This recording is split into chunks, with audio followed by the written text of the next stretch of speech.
Repito outra vez a leitura oficial deste culto, que encontra-se em Isaías, capítulo 7, versículo 14, que expressa o seguinte: Por isso o Senhor mesmo lhes dará um sinal. Quem vai dar o sinal? Aliás, já deu o sinal. Diz a palavra na continuação do texto: a virgem ficará grávida e dará à luz um filho, e o chamará Emanuel. Noite de paz, noite de amor, tudo novo. Que significa Deus conosco, Deus entre nós. Deus tabernaculou conosco. Bendito seja o nome do Senhor. Irmãos, isso é muito significativo para cada um de nós. Deus revelou-se a Abraão, Deus revelou-se a Moisés, falou com Moisés de cima do monte Sinai ou do monte Horebe, que é o mesmo outro nome do monte Sinai. Mas Deus também enviou profetas, e vocês sabem a história de cada um dos profetas, pois as suas histórias, as narrativas, constam na palavra do Senhor. Mas se não bastasse Deus ter se revelado para Abraão e para muitos e muitos homens, onde a palavra do Senhor nos demonstra com sobejas provas aqui, escritas na sua palavra, se não bastasse Deus ter se revelado no monte Sinai a Moisés e mandar ele ir para o Egito para trazer o seu povo para ir para a terra da herança, a terra da promessa, Deus, se não bastasse ter enviado profetas, ele agora quer estar no meio do povo, e para isso ele não poderia vir com toda a sua glória, com todo o seu poder, com toda a sua pujança. Ele precisou ter um corpo, e ele, para ter um corpo, precisou nascer, e ele nasceu. Glória a Deus. É o que nos diz a palavra do Senhor: a virgem ficará grávida. Tudo o que aconteceu na vida do Senhor Jesus, no seu ministério terreno, foi algo extraordinário, sobrenatural. Mas, irmãos e amigos aqui presentes, quando esta promessa foi feita, ela foi feita muitos anos atrás, antes do Senhor Jesus nascer. Esta promessa, ela foi vaticinada, isto é, profetizada 7 séculos antes do Salvador amado vir a este mundo. Mas foi muito tempo. Alguém pode dizer 7 séculos, 700 anos é muito tempo. E alguém chegou até a dizer assim: Deus tarda, mas não falha. Eu digo com toda certeza que Deus nem tarda e nem falha. Deus age no tempo certo, no tempo predeterminado por Ele. Bendito seja o nome do Senhor. Deus não tarda, Deus não falha. Ele age no tempo certo, no tempo aprazível, porque Deus não conta com esse tempo chamado Cronos, que é o tempo do relógio, o tempo dos dias. Não, o Deus trata com o tempo chamado Kairos, que é o tempo espiritual. Bendito seja o nome do eterno Deus de Israel. E sem sombra de dúvidas, amados irmãos e amigos, sem sombra de dúvida, repito, a frase que vocês mais ouviram ontem e ouviram hoje foi: Feliz Natal. Feliz Natal. Todos vocês aqui desejaram a alguém, aos amigos, a alguém da família: Feliz Natal, fulano. Feliz Natal, fulana. Mandaram mensagem no WhatsApp, nas redes sociais, ou verbalmente falando diante da pessoa. Sim ou não? Todos aqui, se eu mandar levantar a mão aqui, se eu pedir, todos vocês vão dizer: realmente eu desejei Feliz Natal para alguém, sem sombra de dúvida. Mas eu faço uma pergunta: o que significa dizer Feliz Natal? Qual é o significado, qual é o sentido de alguém dizer Feliz Natal? E para isso nós precisamos consultar o livro dos livros, a Bíblia, a Palavra de Deus, porque quem entende sobejamente sobre o verdadeiro Natal é o livro do Senhor. Você não vai achar isso nos livros seculares, mas você vai encontrar na Bíblia o verdadeiro sentido do Natal em nossas vidas. Para algumas pessoas, o Natal é um tempo de presentear pessoas. Natal significa as pessoas enfeitarem suas casas com luzes piscando, brilhando. Alguns fazem aquelas árvores de Natal, né? Cuidado, irmão, para não colocar o Papai Noel na sua árvore de Natal, porque Papai Noel não tem nada a ver com o Natal de Cristo. Amém, irmãos? Amém. A gente precisa avisar isso, irmãos, porque de vez em quando alguém se esquece desse ato importante a respeito do significado real do que realmente é o Natal.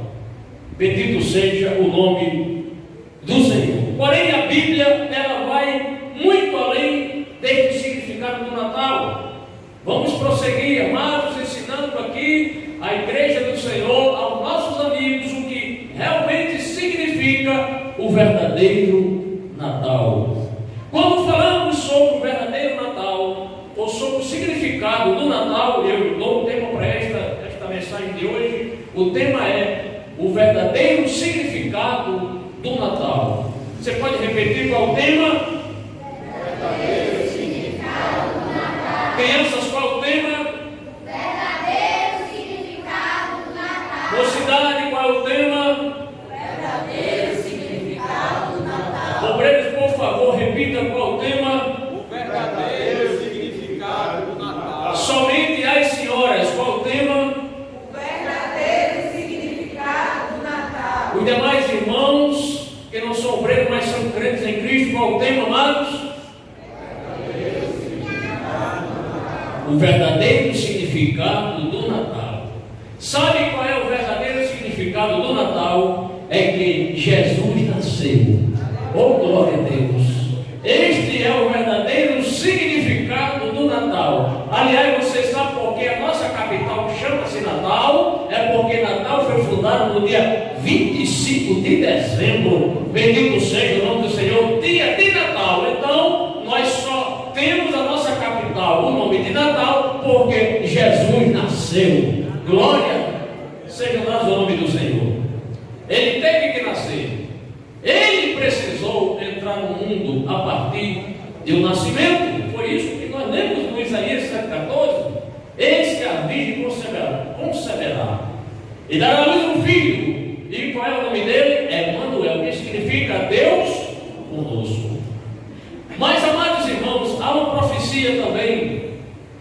E eu quero falar mais uma vez essa profecia, que foi a profecia que nós lemos aqui nesse texto, mas antes, quero repetir e dizer que tudo o que aconteceu, Noite de paz, noite de amor, tudo a respeito do Senhor Jesus, tudo foi de forma formidável, tudo foi algo extraordinário, tudo o que aconteceu no seu nascimento, no seu ministério, na sua morte, na sua ressurreição, na sua ascensão aos céus, ao que Jesus está fazendo agora lá no céu, na presença do Pai, tudo o que Ele faz é algo extraordinário. E outra vez repita a profecia: por isso o seu mesmo lhe dará o sinal. A virgem ficará grávida e dará à luz um filho e o chamará Emanuel. Ou seja, Jesus seria filho de uma virgem. Esta mulher precisava ser virgem. Jesus não iria nascer de outra mulher que não fosse virgem. Jesus não ia nascer de uma mulher de vida libertina, de vida devassa, não. A sua mãe tinha que ter um proceder correto, reto diante de Deus. E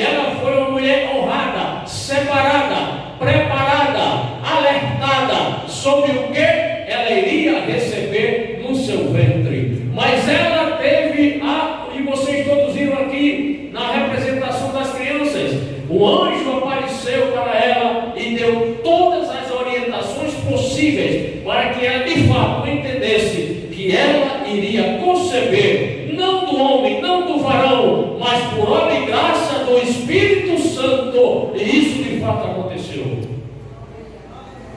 Ele seria filho de uma virgem, seria o Deus presente, isto é, o Deus próximo a nós, o Deus onde as pessoas poderiam tocar nele, sentir a presença dele, andar com ele, participar e ouvir os seus sermões, os seus milagres.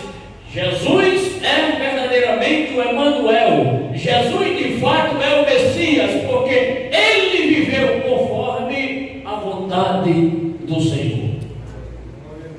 E passaram-se, amados irmãos e amigos, 7 séculos para que esta promessa se cumprisse.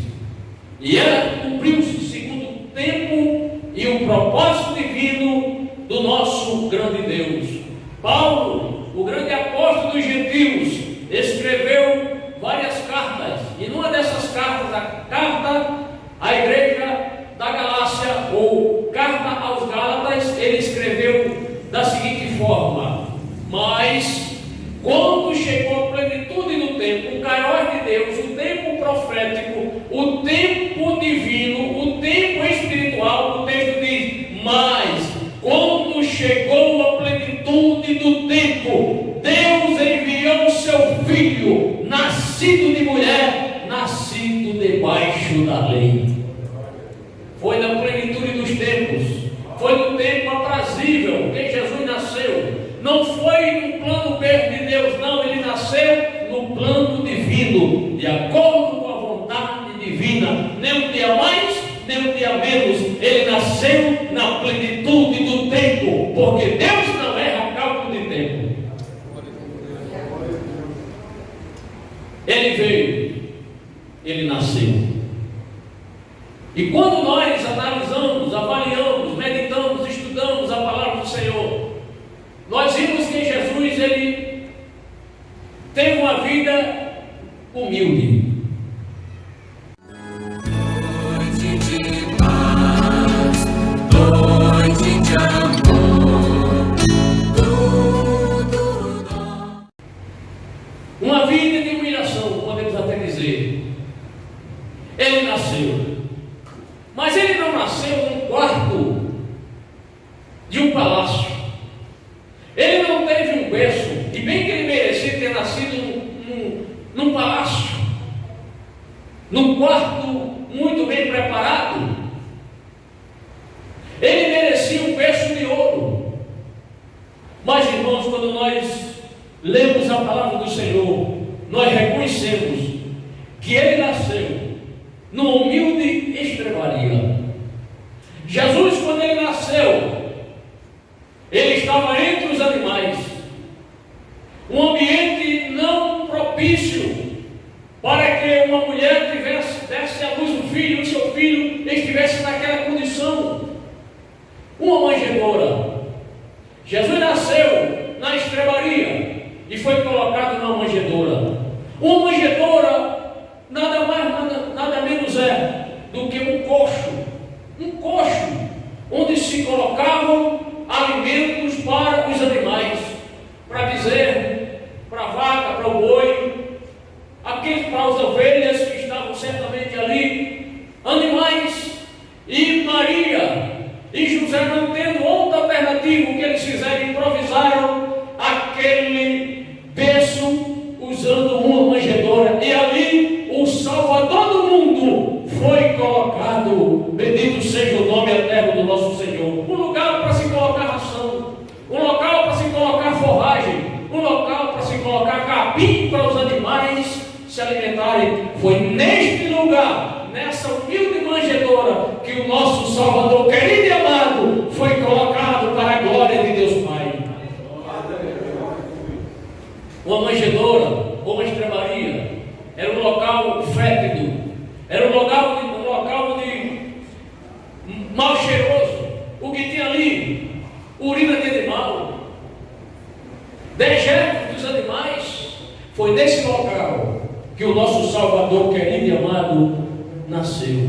Por isso aqui uma lição: você que é pai, você que é mãe, que vai ter seu filho, você que está grávida ou pensa em engravidar, se faltar alguma coisa lá no aliança, ou fralda, ou outra coisa que você pensa, Deus parece que não está me vendo, e o meu filho vai nascer, e já está faltando tanta coisa para ele nascer. Aí você se lembre de Jesus, ele foi colocado na manjedoura, bendito seja o nome do Senhor. Lembre-se disso. Às vezes nós reclamamos porque não temos tudo, e o nosso Deus, tendo tudo, faltou para Ele, faltou algo para Ele. De que nós reclamamos? Não reclamemos, irmãos, não reclamemos. Nós temos um Deus Todo-Poderoso. Aliás, o Salmo 23 diz: o Senhor é meu pastor e nada me faltará. Mas a verdadeira versão desse texto é assim: o Senhor é meu pastor e de nada tereis falta. Esse é o significado do texto do Salmo 23. O Senhor é o meu pastor e de nada tereis falta. Por quê? Porque quem tem Deus tem tudo. Quem tem Jesus tem tudo. Quem tem Espírito Santo tem tudo. Agora quem não tem Jesus não tem nada. Pode ter carro, pode ter casa com piscina, pode ter iate, pode ter carro do ano, mas se não tiver Jesus, você é uma pessoa pobre, miserável e nua, espiritualmente falando. Mas quem tem Jesus tem tudo. Então, amados irmãos e amigos, vejam, Jesus, o Salvador, o Filho de Deus, não teve um lugar decente para ele ser colocado. Nasceu numa humilde estrebaria. Bendito seja o nome do Senhor. Mas é possível que alguém esteja se perguntando: mas se Ele é o Filho de Deus, o Deus, o Criador do universo, de todas as coisas, o Deus que é tão rico, realmente Deus é rico, porque tudo pertence a Deus. Os homens são apenas mordomos temporais das coisas de Deus. A pessoa vai comprar uma fazenda, essa terra é minha, engano, é sua, só no papel, mas na verdade a terra pertence a Deus. Glória a Deus. Do Senhor é a terra e a sua plenitude, o mundo e os que nele habitam. Glórias ao nome do Senhor. Mas alguém pode estar imaginando agora: como é que Jesus, o Filho de Deus, não teve um local apropriado, um local decente para ele nascer, como as demais crianças da sua época nasceram? Foram colocados em locais decentes, oportunos, propícios. Por quê? Ele, o Filho de Deus, teve que nascer desta forma, faltando um berço para ele, faltando um quarto para ele, uma casa para ele. Aí, amados ouvintes, nós precisamos ir para a Bíblia para entender o porquê disso.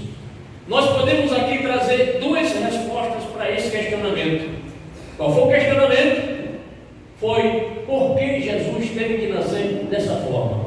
Ser um berço, ser um quarto ideal para ele nascer. Duas respostas que eu encontrei na Bíblia. Você pode depois meditar e encontrar até mais respostas, mas vamos ficar com essas duas respostas aqui. E eu peço a atenção dos nossos amigos que estão aqui, que ainda não professam a nossa fé cristã evangélica, que ouçam-me com atenção. A primeira resposta encontra-se na Epístola de Paulo aos Filipenses. Para isso eu vou precisar ler 4 versículos, apenas 4 versículos. Filipenses capítulo 2, versículos 5 a 8. Ouça-me com atenção. Diz o texto: seja a atitude de vocês, seja a atitude de vocês a mesma de Cristo Jesus, que, embora sendo Deus, não considerou que o ser igual a Deus era algo que a que devia apegar-se,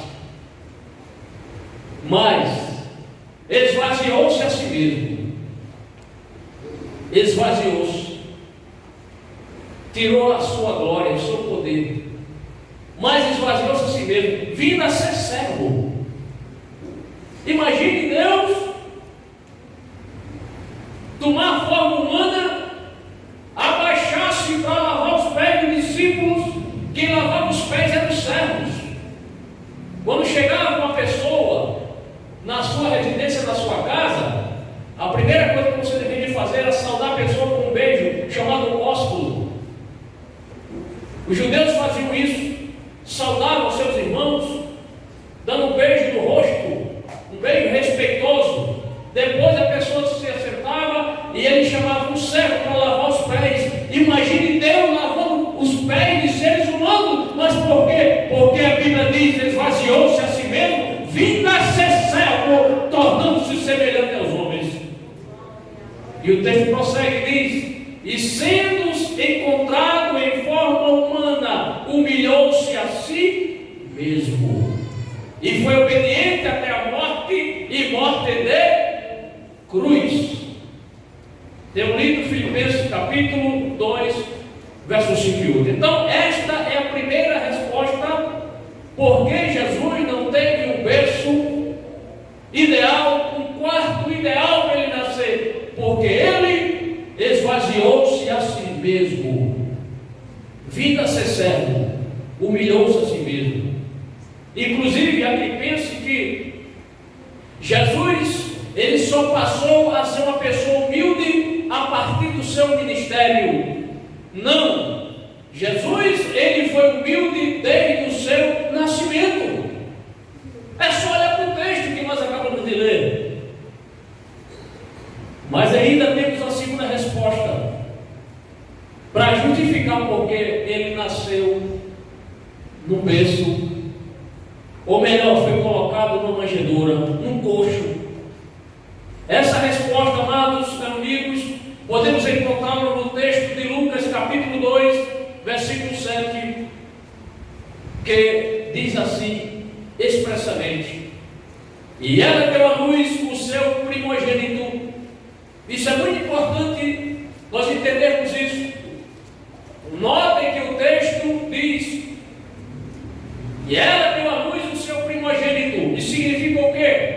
Que além dela ter Jesus, ela depois teve outros filhos. Ela não teve um filho unigênito.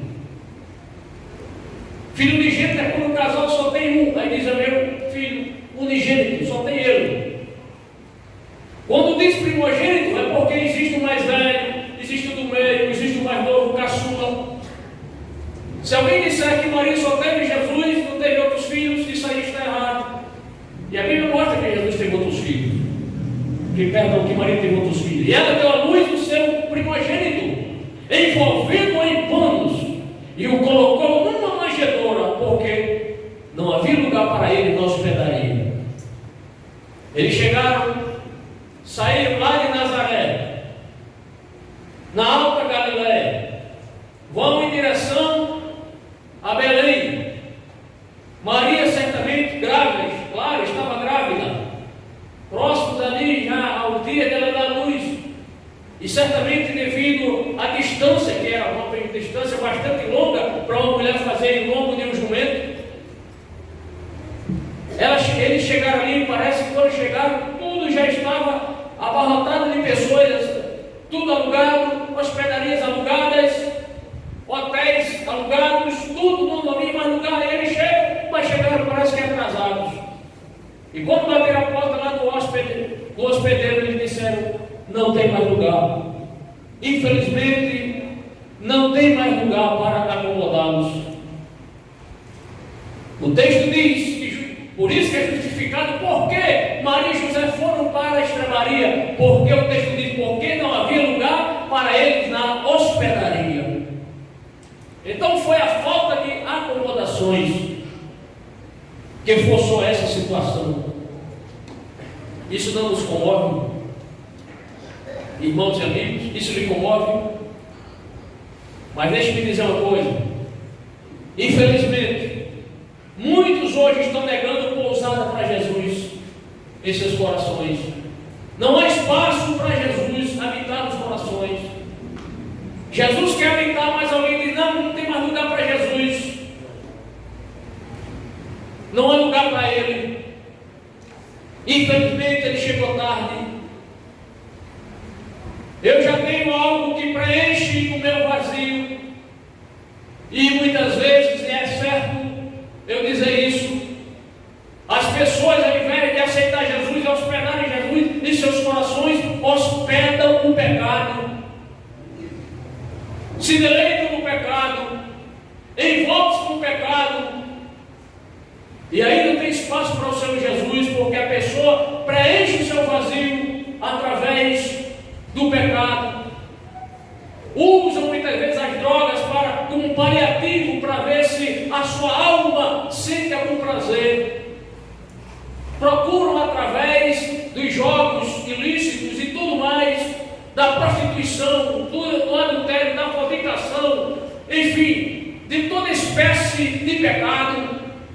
E quando Jesus quer entrar, a pessoa diz: já está ocupando essa casa porque já está envolvido ou envolvida com o pecado. E Jesus fica de fora. Então, infelizmente, muitas estão negando pousada a Jesus em seus corações. Mas nessa noite o Espírito do Senhor lhe trouxe aqui para você ouvir essas verdades e no momento oportuno você possa abrir seu coração e dizer: Senhor Jesus, eu preciso de ti, Senhor. Quero hospedar-te em meu coração. Quantos já hospedaram Jesus aqui em seus corações? Noite de paz, noite de amor, tudo dá. Mas, irmãos, o nascimento de Jesus foi tão maravilhoso, tão esplendoroso, tão digno, que para ele nascer, e ele nasceu, mas na noite que ele nasceu, um coral de anjos do céu, um coral afinadíssimo. Eu acredito, irmãos, que foi o coral que mais cantou de forma belíssima para Deus. Foi esse coral formado por anjos. Bendito seja o nome do Senhor. Qual é o filho de rei? Qual é o filho do presidente, o filho do monarca, o filho de uma grande autoridade do mundo, que seu filho nasce e anjos vêm do céu para cantar? Somente Jesus é digno de honra, de louvor e glória. Um coral afinadíssimo. Se você já ouviu na igreja, alguma igreja, se você entrou na igreja e viu um coral cantando de forma belíssima, harmoniosa, você acha isso, como eu disse, algo muito extraordinário? Que coral afinadíssimo, todo mundo cantando em uníssono, realmente uma coisa, nas várias vozes, né? De forma tão belíssima, tão gloriosa, que você fica assim, né? Admirando. Agora imagine vocês olhando para o céu e os anjos ali, né? Na posição que anjo fica para cantar, não sei qual, mas certamente estavam em pé, né? Louvando e exaltando a Deus naquela noite. Estavam lá nas Campinas, pastores que saíram para pastorear, guardar suas ovelhas. De repente eles foram surpreendidos por um clarão no céu. O texto diz, Lucas 2, versículo 13: de repente, diga, de repente. Diz o texto: de repente, uma grande multidão do exército celestial. E quando a Bíblia diz que é uma grande multidão, é porque é mesmo. Eu creio que Deus mandou ali, não fica nenhum anjo aqui no céu. É a minha forma de pensar, irmão. Me permitam me expressar dessa forma. Todos os anjos queriam louvar Deus. Nenhum queria ficar de fora do reginaldo. Todos queriam participar daquele coral. O quê? Sim, Senhor, é para adorar, é para glorificar o teu nome, do nascimento do teu filho. Eis-me aqui, eu quero glorificar o nome do Senhor. De repente, uma grande multidão do exército celestial apareceu com o anjo, louvando a Deus e dizendo: ouça a melodia do hino, glória a Deus nas alturas e paz na terra aos homens aos quais ele concede o seu favor. Oh, bendito seja o nome do eterno Deus de Israel. Que louvor magnífico. Glória a Deus nas alturas. Natal deve glorificar a Deus. Um Natal que não glorifica a Deus não é Natal. Esse negócio de Papai Noel não glorifica a Deus. O que glorifica a Deus é a honra dada a Deus. É no dia de Natal você se lembrar que Deus enviou o Salvador para salvar a sua alma. E ele teve que nascer. Glória a Deus. Imagine, irmãos e amigos, anjos louvando ao eterno Deus no dia do nascimento de seu filho. Imagine isso. Que coisa gloriosa. Aqueles pastores, quando viram isso, e o anjo diz: vão lá, Eu não vou dizer que o texto, vocês conhecem a história. E conforme o anjo anunciou, eles chegaram lá e contemplaram, assim de forma visível, foram testemunha ocular do que o anjo anunciou. Pois na cidade de Belém vos nasceu hoje o Salvador. Glória a Deus.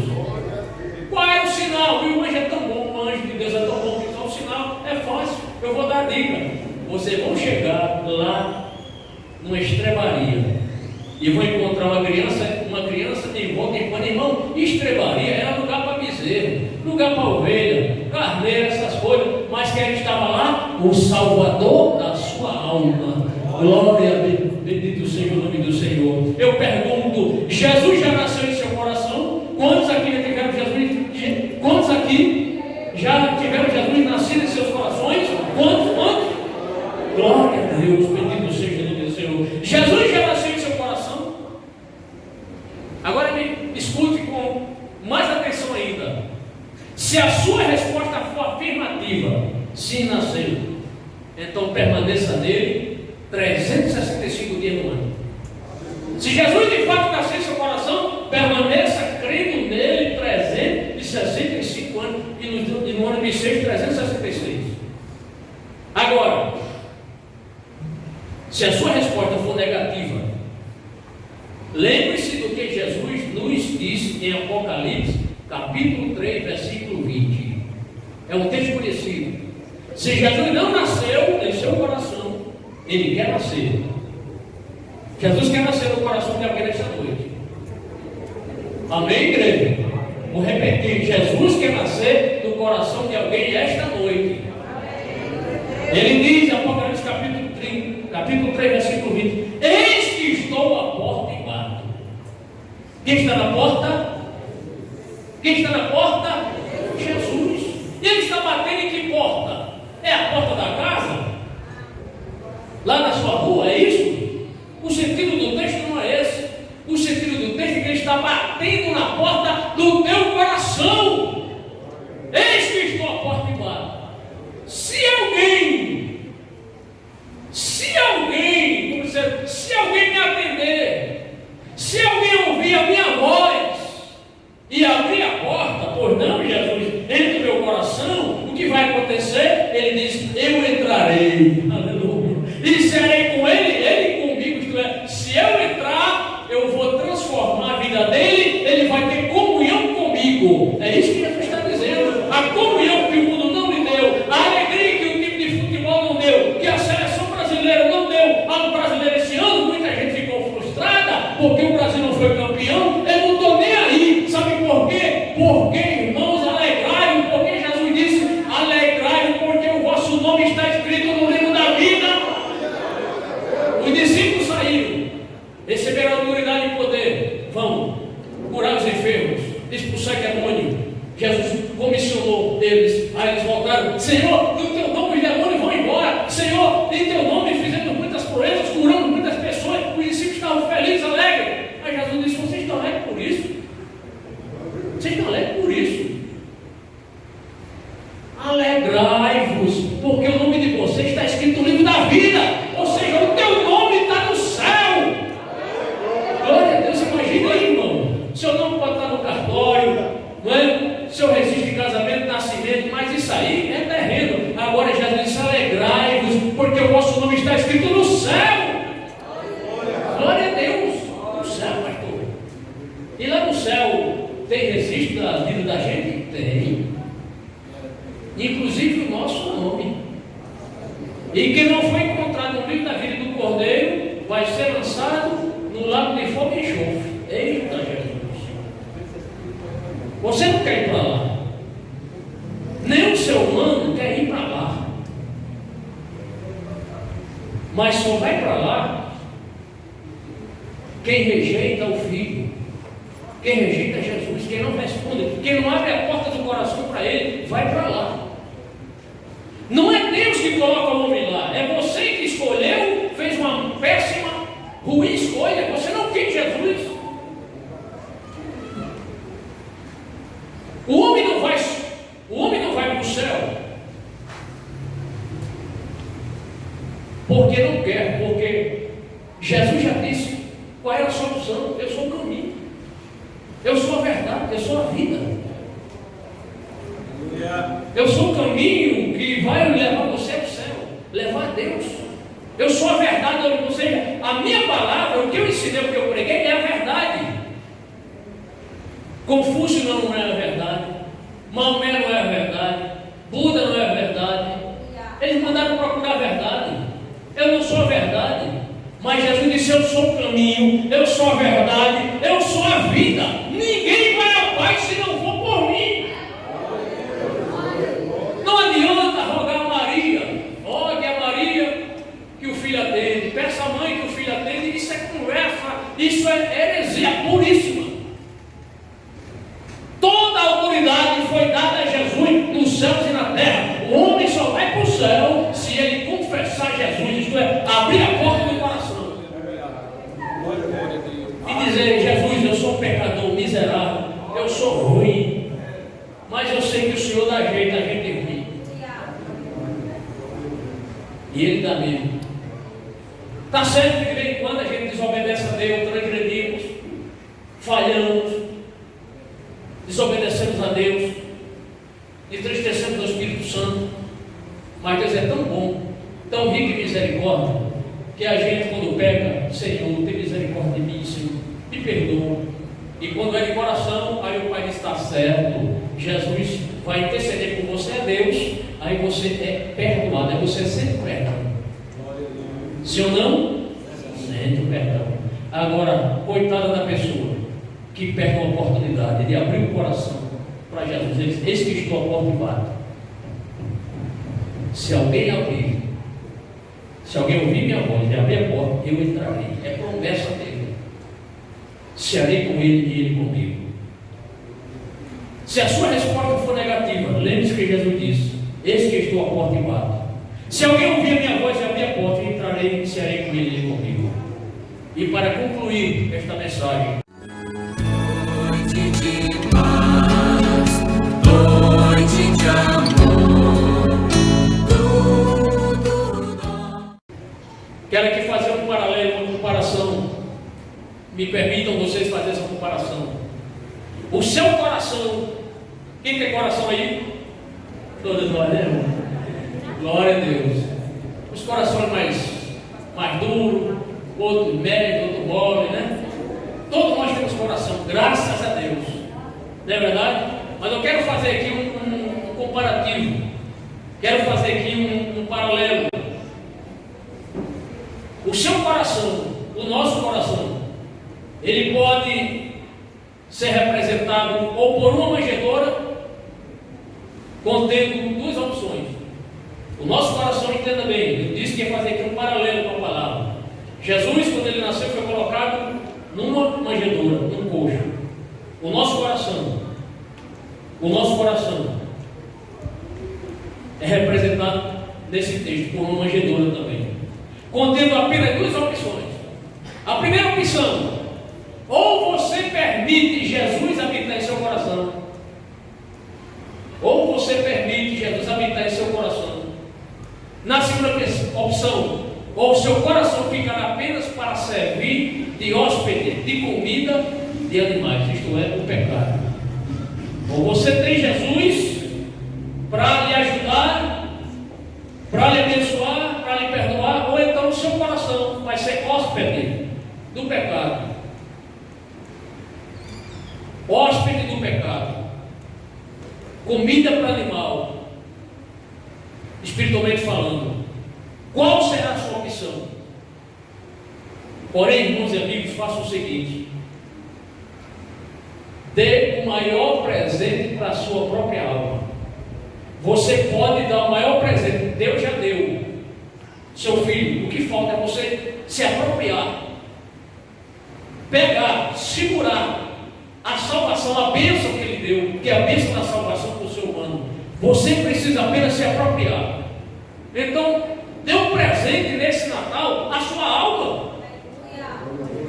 Porque o seu corpo, se você morrer, o chão vai comer, os vermes vão comer seu corpo.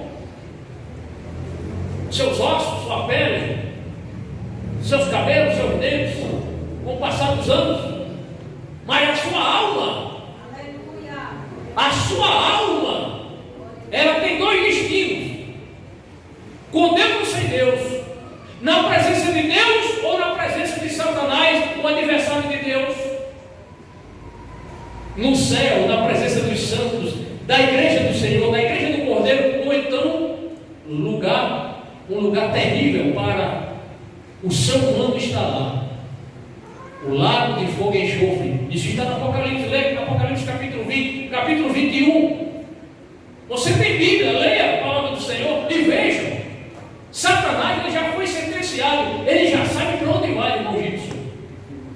Não tem mais salvação, não há salvação para o maior e rebelde Satanás.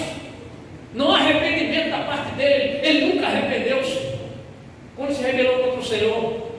Mas para qualquer ser humano, pode ser o indivíduo da pior espécie, o homem mais terrível, se ele se arrepender de coração, Deus perdoa ele.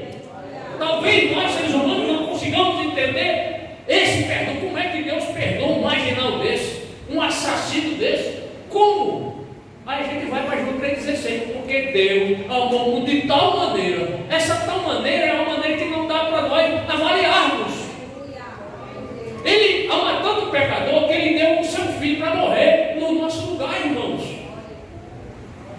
Ele enviou o seu filho para nos substituir. Então o amor de Deus é um amor indescritível, imensurável. Não dá para nós avaliarmos o tamanho desse amor. Mostramos aqui duas opções. Qual será a sua opção? Depende só de você. Escolha o Salvador.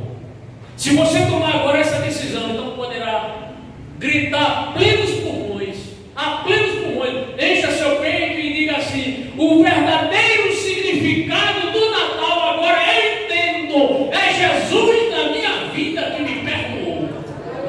Esse é o verdadeiro sentido, o verdadeiro significado do Natal: Cristo em minha vida, na sua vida.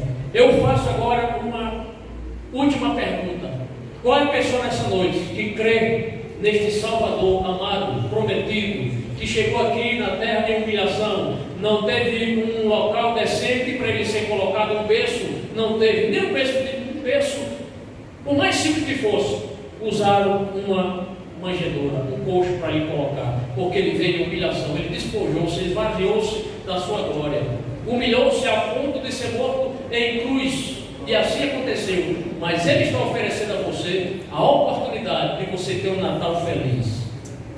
O melhor Natal, o verdadeiro significado é Cristo na vida de um ser humano. É claro, depois que você aceitar Jesus, você não vai ser uma pessoa perfeita. Não, você vai ser uma pessoa que agora vai reconhecer seus erros. Às vezes a gente se excede demais, mas nós temos o Espírito Santo nos orientando, temos um advogado, temos o nosso amigo, o Espírito Santo, para nos ajudar. Só se desvia quem quer, porque o Espírito Santo, não, você errou, aí a gente para você, se arrependa, peça perdão, se humilhe, aí a gente se humilha, Senhor, me perdoe, e Ele perdoa. Alguém nessa noite que quer tomar essa decisão e dizer: não, eu quero esse Salvador, pastor, esse Salvador que o Senhor falou aí, esse Jesus que veio em humilhação, eu quero Ele para a minha vida, eu não quero que meu coração seja hóspede do pecado. Porque todos nós antes, nós éramos hospedeiros do pecado, nós hospedávamos o pecado, aceitava tudo. Agora não, nós somos seletivos. Quando chega o lixo, você diz: isso aí é lixo. Esse lixo vai servir para minha casa espiritual, isso é lixo, isso é engano, eu não quero. Mas para isso você tem que ter discernimento, e o Espírito Santo lhe dá discernimento. Às vezes é algo que você está assistindo, vendo no seu celular, na palma da sua mão, aí o Espírito Santo: opa, isso aí é cilada, não é por esse caminho não, é cilada, sai daí, abandona esse negócio. Mas quando o homem não tem o Espírito Santo, ele aceita tudo. Quero ver isso, quero ver aquilo, quero fazer isso, quero cometer aquilo, eu quero mais. Por quê? Porque ele é dominado pelo pecado. Ele é servo do pecado. Agora, quando o homem aceita Jesus, aí agora tem um chefe. Viu, Satanás? Eu agora tenho o Senhor. Isso não vai me agradar. Isso não vai agradar a Deus. Alguém aqui nessa noite que quer levantar a sua mão que Deus lhe deu, tá certo? Para você aceitá-lo como Salvador. Alguém aqui nessa noite, uma pessoa que está desviada do caminho do Senhor, alguém que está afastado do caminho do Senhor, ou afastado e quer voltar, reconciliar-se com Deus, convida a igreja a ficar em pé, irmãos. Enquanto vocês ficam em pé e permanecem em pé, nós queremos nesta noite fazer aqui, reiterar o convite, e para isso, enquanto ele não abandona, ele não fica aí, varão. Amém? Você não vai abandonar não, só ficou em pé, né? O pastor mandou pedir para todo mundo ficar em pé. Vamos cantar apenas a primeira estrofe. Quando chegar aqui no Brilha a Estrela da Paz, eu gostaria que a igreja cantasse. Tá certo? Oi. Enquanto nós vamos cantar, estivermos cantando, você sai do seu lugar e vem para cá. Noite de paz, noite de amor, tudo dorme em redor, entre os astros que espalhem a luz.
Que Deus nos abençoe, cada irmão. Obrigado por tudo.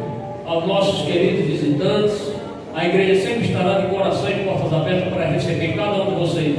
Louva a Deus também por cada conjunto, regente de conjunto, os irmãos aqui que cooperaram diretamente e indiretamente, quem não, creio que todos louvaram, né? Oraram, enfim, todos vocês.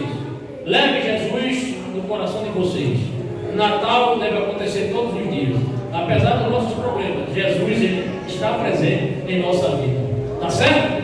Que Deus abençoe a todos. Em nome do Senhor, vamos agradecer ao nosso Pai Celestial por mais um culto em nome do Senhor Jesus Cristo. Quero convidar mais um obreiro aqui, nosso irmão Tagino. Tagino orando, agradecendo ao nosso Pai Celestial em nome do Senhor.